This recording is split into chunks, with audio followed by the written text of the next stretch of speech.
Go ahead. Just overall thoughts. I mean, it was a fun hockey game. It was back and forth, and I think we did, by and large, a lot of really good things.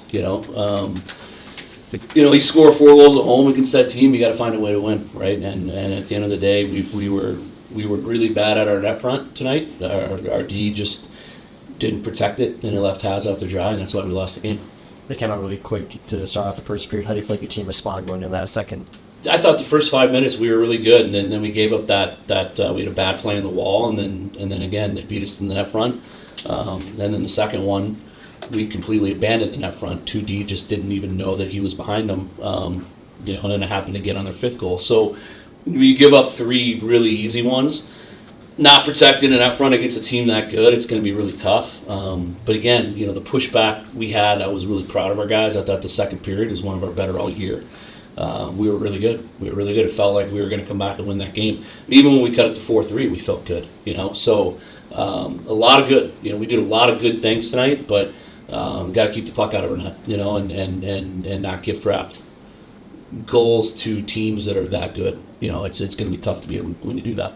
What did you make of the way you guys kept fighting tonight? The multiple. Yeah, I mean it was. We never gave up. I mean even down 6-3 when Johnny scored in the power play, it felt like there was still belief, there was still hope. Like the guys never gave up tonight, and I'm proud of them for that. But we got to clean up. Defending the net front. We got to clean up the inopportune penalties. I mean, we talked about after the second period the stick penalties that we took 3 stick penalties. In the first 2 periods that are so avoidable, and then we go out in the first 30 seconds of the third and we take a stick penalty and they score on a power play. So it's inexcusable. Are those mistakes that you were talking about uncharacteristic from your guys? The net front mistakes, yeah. The guys that made them, it's completely uncharacteristic. The guys that made those tonight haven't made them all year. So I don't know. I can't explain. I can't explain why they just abandoned it. I mean, we preach it. Dana and Corbs run our D, and it's tethered the net front. When you start there, it's just hockey 101. So it is what it is. We'll be better tomorrow. I know the guys that made those mistakes won't make them again. Is there anything you can do from a coaching standpoint to try and fix that before tomorrow? Show them video, like we always do. Just show them video. But I mean, it's like I said, it's such a basic thing. But it's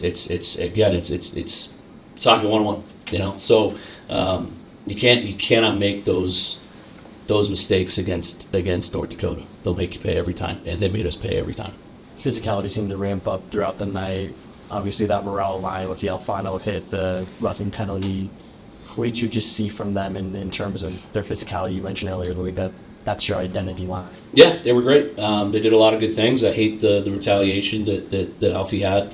I mean, and shame on the refs for not calling it live and missing that. I mean, there's 5,100 people plus our team that saw head contact live. It was plain as day. It doesn't get any more simple than that. And they missed it. And, and then the melee behind the net happens. It doesn't excuse the retaliation. You can't do that. But it cost us their inability to see that live and be the only 2 guys in the building that didn't see it. Cost us a 5-minute power play. The power play was pretty good tonight. What did you see on that melee? I think we would have scored a couple on it. Sorry. What did you see on that melee behind the net there? Why don't you challenge that? Oh, it was a face mask. It was a clear face mask. And I don't know why they didn't call it. What explanation did they give you on some of those now calls? They said that he grabbed it, but he didn't twist it hard enough. I don't know. It's yeah. Riddle me that. Gibson, how many minutes returned back? What do you think of him? He was great. Gibby was really good. He made some big saves. He did what he had to do to get them to win. I know he's probably feeling pretty good about it, but he made some really good saves. He was sharp tonight. He played like he plays when he's playing well. But at the end of the day, we still put 4. We put 4 on the board, and that's gotta be enough against, arguably, you can argue they're the best team in the country, but it's got to be enough to get a win at home, and it just wasn't tonight. They were more opportunistic. They make you pay. You make a mistake, they're so good. They got 4 lines that can play. You make the quality, the level of mistakes that we made.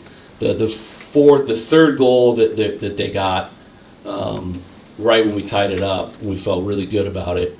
was a bad bounce. We bumped it to behind our net and went off the ref. The ref didn't hit the ref. Shocker. And they scored.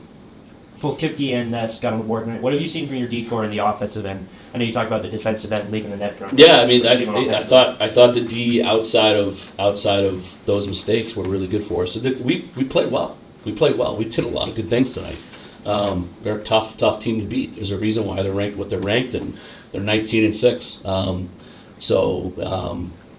We believe we can beat this team. We've done it already this year. We did it in the back half of the series up there, and we're faced with having to do it now this weekend to get 3 points. One more question. Third best power play squad in the nation, 1 for 4 on the night. What did you see that you want to bring into tomorrow, and how you handled that pressure? Kill was really good. I think the biggest mistake that Shim and Smolen made on their goal was they had a chance to change, and they didn't change, and they got tired. So they were out there for about 1:40, and they were just dead. And when you don't have legs, you can't be aggressive, and you let players as good as they have make the plays that they can. That's what's going to happen. Thank you, Coach. Thanks, guys. Alrighty, fire away. Kyle, just what did you see from the physicality standpoint out there tonight? Yeah, we weren't as physical as we wanted to be. That was a point of emphasis, but we just didn't execute it at the end of the day. So, How do you execute on the physicality standpoint tomorrow? I think just changing our mentality. I think we were gliding too much. I think we need to skate a little bit more. I think there was spurts of us skating on the pucks, and there was moments when we were physical, and we were successful when we were physical. But when we got away from that, we started gliding and setting our feet. Like, it just wasn't our brand of hockey at all. So it was hard to watch in those moments. But when we were skating, we were really good. You mentioned throughout the season about playing in those dirty areas, getting those gritty goals. How do you think you and the rest of the veterans can kind of set that example? I mean, it starts with us at the end of the day, and if we're not doing it like we didn't do tonight, then, well, the rest is going to trickle down. And it's on us older guys to set the standard right away from the puck drop. And like I said, we had moments, but it needs to be consistent if you want to beat a team like that. So, What was the game plan going into tonight, and how do you feel like you met it or didn't as a team? just playing our style of hockey and working our tails off. And like I said, we executed it in some moments. It can't be in some moments. It's got to be all the time. Otherwise, you're gonna give up goals after you score to get yourself back into it. They're just gonna fire back. I mean, we just can't let stuff like that happen. We got to play for a full 60, and we've been struggling with that. Kind of to that point, how tough this is. You guys are battling back to tie it or getting it to one goal, and then one mental lapse, and it starts to trickle away from you again. It's just a momentum killer. Those are the things that we can't allow to happen. Like, if we get a goal, like we get the building into it. We got, the fans going crazy. We got some bench energy, but as soon as they answer back, like, it just defeats the whole purpose, and we're just battling uphill the whole game after that. How do you guys keep from stacking bad shifts and avoiding those momentum shifters in North Dakota? It's just mental preparation before you go on the ice when you go out there. And I mean, this is on us too. I was out there, when they scored. It's about mental preparation, about like knowing what just happened, and the one thing you can't do is let in a goal in that moment. And we did it twice, and it killed us. What did Coach say to you guys in the locker room after that? It's just like it's not like terrible, but it's not good enough. Like, we're good in moments, but then we go away, or we let them fight back. Like, we got to be the ones to put them away. Like, we got to be the ones to step on them. Like, we just let them stay in it and keep answering back. And what do you know? They put 7 on us because we weren't prepared. You guys are very good in the second game series throughout this year. How do you continue that in the mental preparation? Just no other option. Like, this is our season at this point. Like, we have to. There is no other option. If that's not enough to get you out of bed, then I don't know what is. Anyone else? No? Okay, thank you. That's all.